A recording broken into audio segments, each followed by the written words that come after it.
आता बघूयात पुणे जिल्ह्यातील टॉप 9 बातम्या। स्वारगेट एसटी स्थानकालगत बलात्कार प्रकरण आरोपी दत्ता गाडेची डीएनए चाचणी। तर आता पीडितेसह बस चालक वाहकाचे जबाब नोंदवले। आरोपी विरोधात लवकरच आरोपपत्र दाखल करण्यासाठी डीएनए चाचणी होणार।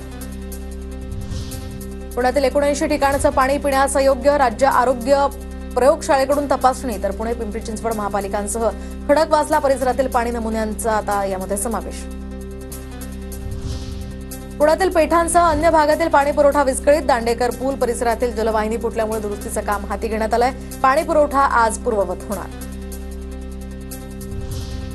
पुण्यातील रिंग रोड प्रकल्पाला निधीचा अडसर। तर भूसंपादनासाठीचा 3614 कोटींचा निधी थकीत निधी त्वरित वितरित करण्याची जिल्हा प्रशासनाची MSRDCकडे मागणी।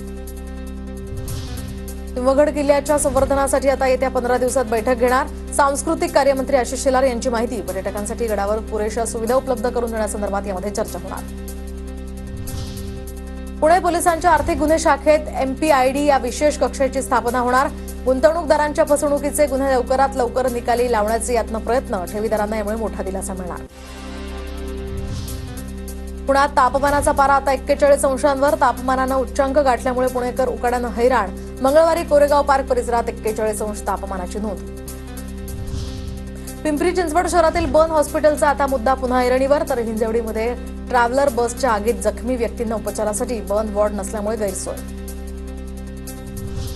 पुण्यातील भोर तालुक्यात सर्व शाळा महाविद्यालयांमध्ये मेंदूज्वर लसीकरण मोहीम सुरू। तर 1 ते 15 वयोगटातील विद्यार्थ्यांचं मोफत लसीकरण।